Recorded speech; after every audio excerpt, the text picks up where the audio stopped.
तो मेरे दोस्तों, आज मैं आपसे भारत की पहली जनगणना के बारे में कुछ क्वेश्चन लेके आया हूँ। आप इन सभी को याद कर लो, अगर याद है तो रिवाइज़ कर लो और ये भ्रम में मत रहना कि अगर आप इसको याद नहीं करते हो तो आप सिलेक्शन ले लोगे। कहीं न कहीं अगर क्वेश्चन यहाँ से आ जाता है तो आपके फँसने के चांसेस हैं। तो मैंने कुछ ऐसे क्वेश्चन बनाया है जो आपको ध्यान में रहना बहुत ज़रूरी है। पहला क्वेश्चन कहता है, भारत में जनगणना प्रत्येक कितने वर्षों में आयोजित की जाती है? तो इसका सही जवाब हो जाएगा 10 वर्षों में। अ, भारत की प्रत्येक जनगणना 10 वर्षों में आयोजित की जाती है। बढ़ते हैं क्वेश्चन नंबर 2 की तरफ। भारत में आज़ादी के बाद पहली जनगणना कब हुई थी? 1950 में, 51 में, 52 में, 53 में। तो सही जवाब हो जाएगा 1951 में भारत की पहली जनगणना हुई थी। अब बढ़ते हैं दोस्तों क्वेश्चन नंबर 3 की तरफ।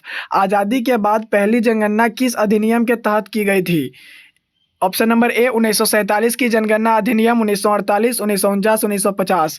तो इसका सही जवाब हो जाएगा 1948 की जनगणना अधिनियम के तहत आज़ादी के बाद पहली जनगणना हुई थी। तो इसका सही जवाब ऑप्शन नंबर बी हो जाएगा। अब बढ़ते हैं क्वेश्चन नंबर 4 की तरफ। 1951 में किस राज्य में जनगणना नहीं हुई थी? ये थोड़ा टफ क्वेश्चन है, शायद आपको पता होगा और नहीं पता है तो आप याद कर लीजिए। Option number A Sikkim, Arunachal Pradesh, Goa, Jammu Kashmir.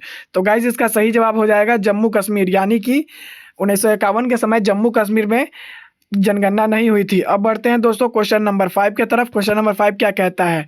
पहली जनगणना 1951 में कितने लोग साक्षर थे? कितने लोग साक्षर थे आपको कमेंट में बताना है। 15%, 16%, 17%, 18%। तो पहली जनगणना के समय भारत में 18% लोग साक्षर थे। साक्षर का मतलब क्या होता है आपको कमेंट में बताना है। अगर आप जानते हैं कि साक्षर का मतलब क्या होता है, अच्छा चलिए मैं आपको बताता हूँ। साक्षर का मतलब ऐसे लोग जो किसी एक लैंग्वेज को लिखना और पढ़ना दोनों जानते होंगे। अगर पढ़ना जानते हैं, लिखना नहीं, तो वैसे व्यक्ति साक्षर नहीं होंगे। अगर लिखना जानते हैं और पढ़ना नहीं तो वैसे व्यक्ति साक्षर नहीं होंगे। अगर पढ़ना जानते हैं, लिखना नहीं, तो वैसे व्यक्ति भी साक्षर नहीं होंगे। लिखना और पढ़ना दोनों आना चाहिए, वैसे व्यक्ति साक्षर होते हैं। तो 1951 में 18% लोग साक्षर थे। बढ़ते हैं क्वेश्चन नंबर 6 की तरफ। क्वेश्चन नंबर 6 कहता है 1951 में जीवन प्रत्याशा कितनी वर्ष थी? यानी कि 1951 में जीवन प्रत्याशा कितनी वर्ष थी? तो ऑप्शन नंबर सी बिल्कुल सही हो जाएगा, जीवन प्रत्याशा 32% थी। बढ़ते हैं क्वेश्चन नंबर 7 की तरफ। भारत विभाजन के बाद कितने मुसलमान पाकिस्तान चले गए थे? भारत विभाजन के बाद बहुत सारे मुस्लिम पाकिस्तान चले गए थे, लेकिन यहाँ पर क्वेश्चन पूछ रहा है कि कितने मुस्लिम पाकिस्तान चले गए थे। तो ऑप्शन नंबर सी इसका बिल्कुल सही जवाब हो जाएगा। 7,22,600 लोग पाकिस्तान चले गए थे। अब बढ़ते हैं क्वेश्चन नंबर 8 की तरफ। क्वेश्चन नंबर 8 कहता है स्वतंत्र भारत में पहली जनगणना के समय प्रधानमंत्री कौन थे? तो इसका बहुत आसान आंसर है डॉक्टर राजेंद्र प्रसाद, डॉक्टर सर्वपल्ली राधाकृष्णन, पंडित जवाहरलाल नेहरू, अबुल कलाम आज़ाद। तो इसका सही जवाब हो जाएगा पंडित जवाहरलाल नेहरू स्वतंत्र भारत में पहली जनगणना के समय प्रधानमंत्री थे। ऑप्शन नंबर सी करेक्ट हो जाएगा। बढ़ते हैं क्वेश्चन नंबर 8 की तरफ। वर्तमान में किस वर्ष की जनगणना को स्थगित कर दिया गया है? यानी कि अभी हाल फिलहाल में किस वर्ष की जनगणना जो होनी थी वो रोक दिया गया है?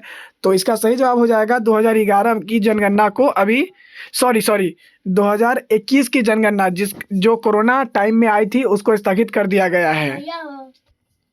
इसका मतलब होता है कि जो 2021 में जनगणना होनी थी वो 2021 की जनगणना कोविड टाइम में लॉकडाउन को लेकर पोस्टपोन कर दिया गया था। अब बढ़ते हैं क्वेश्चन नंबर 10 के तरफ। 10 तो लास्ट क्वेश्चन हमारा कहता है स्वतंत्रता प्राप्ति के बाद भारत में कितनी बार जनगणना हो चुकी है? तो स्वतंत्रता प्राप्ति के बाद भारत में 7 बार जनगणना हुई है और सातों का लिस्ट मैं यहाँ पर दे चुका हूँ। 1951 में, 1961 में, 1971 में, 81 में, 91 में, 2001 में और 2011 में। अभी मैंने बताया 21 की जनगणना होनी थी, वो अभी तक नहीं हुई है। तो भारत में जनगणना 7 बार हो चुकी है। तो कैसा लगा आपको ये 10 क्वेश्चंस? ये आपको जनगणना से रिलेटेड क्वेश्चन था, भारत की पहली जनगणना से। तो आपको कमेंट करके बताना है नेक्स्ट किस टॉपिक पे वीडियो लाया जाए।